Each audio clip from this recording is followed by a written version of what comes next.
Hello students, आज का हमारा टॉपिक है बिजनेस ऑब्जेक्टिव्स। लास्ट वीडियोस में हमने types of human activities, types of economic activities और कैरेक्टरिस्टिक्स ऑफ बिजनेस के बारे में पढ़ा था। सो नेक्स्ट टॉपिक हमारी फर्स्ट यूनिट का है objectives of business. So objectives means क्या होता है? It is objective means the purpose for which a business is establish and carry on. वो एम या वो पर्पस जिसके लिए बिजनेस को स्टार्ट किया जाता है और आगे चलाया जाता है, उसे हम बोलते हैं ऑब्जेक्टिव्स ऑफ बिजनेस। और ऑब्जेक्टिव जो है बिजनेस के स्टार्टिंग पॉइंट पर ही सेट किए जाते हैं। जब बिजनेस स्टार्ट होता है या बिजनेस का फाइनेंशियल ईयर स्टार्ट होता है, तब जो है ऑब्जेक्टिव सेट किए जाते हैं। और ऑब्जेक्टिव्स को हम टू पार्ट्स में क्लासीफाई करते हैं, economic objective and social objective. So ये टेबल आपको शो कर रही है। There two parts of objectives of business, economic and social, and economic is classified into three parts: earning of profit, survival and growth. Or social objective, supplying quality goods at reasonable prices, avoidance of unfair trade practices, generation of employment opportunity, welfare of employees and community services. सो अब हम पढ़ेंगे economic objectives क्या होते हैं। Economic word के बारे में हम जानते ही हैं। Economic word means which is related to earning money. So these objectives which gives financial benefits to the business is called economic objective. Economic objective को हम थ्री पार्ट्स में क्लासीफाई करते हैं: earning, profit, survival and growth. अब इनके बारे में हम डिटेल पढ़ेंगे। सो फर्स्ट है earning profit. Main aim of any business is to earn profit. No business can survive for long without earning adequate profit. जब तक business profit earn नहीं करेगा, तब तक वो market में survive नहीं कर पाएगा. So business need profit not only for existence but also growth and expansion. मान लो बिजनेस की अभी एक ब्रांच चल रही है, बिजनेस को दूसरी ब्रांच ओपन करनी है, तो इसे हम बोलेंगे ग्रोथ या एक्सपेंशन। तो अगर बिजनेस को आगे ग्रो करना है या अपनी एक्टिविटीज को एक्सपेंड करना है, तो बिजनेस को प्रॉफिट रिक्वायर्ड होगा। And profit is the ultimate test of business performance, कि बिजनेस जो है वो सक्सेसफुली चल रहा है या नहीं चल रहा है, एफिशिएंटली चल रहा है या नहीं चल रहा, इसका टेस्ट होता है profit earning. Next one is survival. So the basic objective of any organisation is survival. In order to survive, an organization must earn enough revenue to cover cost. कि मेन ऑब्जेक्टिव जो है business का वो क्या होता है? Survival. जैसे अभी जो कोरोना का टाइम चल रहा है, कोरोना का जो लॉकडाउन है, उसमें नरेंद्र मोदी का क्या मैसेज था? नरेंद्र मोदी ने सबसे पहले मैसेज दिया कि जान है तो जहान है। तो सबसे पहले जरूरी क्या है कि जब तक आप जिंदा रहोगे तभी आप अपनी इकोनॉमी को बचा पाओगे।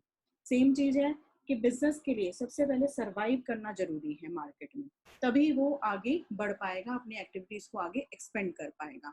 सो बिजनेस जो है कैसे सरवाइव करेगा मार्केट में? बिजनेस तब सरवाइव कर पाएगा मार्केट में जब बिजनेस इतने रिवेन्यू अर्न करेगा कि वो अपनी कॉस्ट को कवर कर पाए। Next one is growth. Growth means क्या होता है? नंबर वन और नंबर टू की पोजीशन को अटेन करना, अपनी एक्टिविटीज को आगे ग्रो करना। It is important for business organisation to grow and expand their activities. अगर बिजनेस जो है मार्केट में सर्वाइव कर रहा है और इनफ प्रॉफिट अर्न कर रहा है, तो बिजनेस को आगे अपनी एक्टिविटीज को ग्रो करना चाहिए। So growth of the business can be measured in term of increase in annual production, sales turnover, number of employees and market share etcetera. Growth को हम कैसे मेजर करते हैं कि बिजनेस कैसे ग्रो कैसे पता चलेगा कि कोई बिजनेस ग्रो कर रहा है? तो जब किसी बिजनेस में नंबर ऑफ एम्प्लॉइज इंक्रीज होते हैं, या उसकी सेल्स टर्नओवर इंक्रीज हो जाती है, या प्रोडक्शन इंक्रीज हो जाती है और उसका मार्केट शेयर इंक्रीज हो जाता है, तो हम इसे मेजर करते हैं ग्रोथ में। Next one is social objective. Social objective का मीनिंग क्या है? Social objective are the obligation of business towards society. Business की सोसाइटी के लिए जो रिस्पॉन्सिबिलिटी है, जो ड्यूटी है, उसे हम बोलते हैं सोशल ऑब्जेक्टिव्स। सो ये इंपॉर्टेंट सोशल ऑब्जेक्टिव्स हैं: supply quality goods at reasonable prices, avoidance of unfair trade practices, generation of employment opportunities, welfare of employees and community services. So first, supply quality goods at reasonable prices. The goods provided by the business should be pure and unadulterated. Means business जो भी goods provide कर रहा है वो pure होनी चाहिए, उस पर क्वालिटी मार्क्स जो है वो मेंशन होने चाहिए। जैसे आप लोगों को भी पता है कि जब भी आप इलेक्ट्रॉनिक अप्लायंसेस परचेज करने जाते हो तो उस पर आप चेक करते हो ISI मार्क, मीन्स वो क्वालिटी एश्योरेंस को शो कर रहा है। सो बिजनेस जो भी गुड्स प्रोड्यूस कर रहा है उस पर क्वालिटी मार्क होनी चाहिए और वो गुड्स जो है वो प्योर होनी चाहिए। Otherwise customer will avoid our business, otherwise business को कस्टमर अवॉइड करेगा। In the word of competition customer is the king, customer को किंग माना जाता है। अगर कस्टमर सेटिस्फाई है तो बिजनेस आगे ग्रो कर सकता है। सो बिजनेस को प्योर और अनएडल्ट्रेटेड गुड्स ही प्रोवाइड करनी चाहिए। Next is avoidance of unfair trade practices. Unfair trade practices क्या होती है? Anti social practices like black marketing, over charging from customers, misleading statement, अपनी एडवर्टीजमेंट में कोई मिसलीडिंग स्टेटमेंट देना, adulteration, hoarding, etc. So these unfair trade practices adversely damage the reputation of business. इससे business की reputation जो है वो down हो जाती है. So business को इन सब trade practices को avoid करना चाहिए. Next one is generation of employment opportunities. Employment opportunities generate करना means generate employment opportunities without any discrimination on basis of sex. जैसे आप पिक्चर में देख रहे हो ये दोनों के लिए इक्वल अपॉर्चुनिटी है, male and female. Caste and region कोई डिस्क्रिमिनेशन नहीं होना चाहिए। This will improve the company's reputation in mind of public. Next, welfare of employees.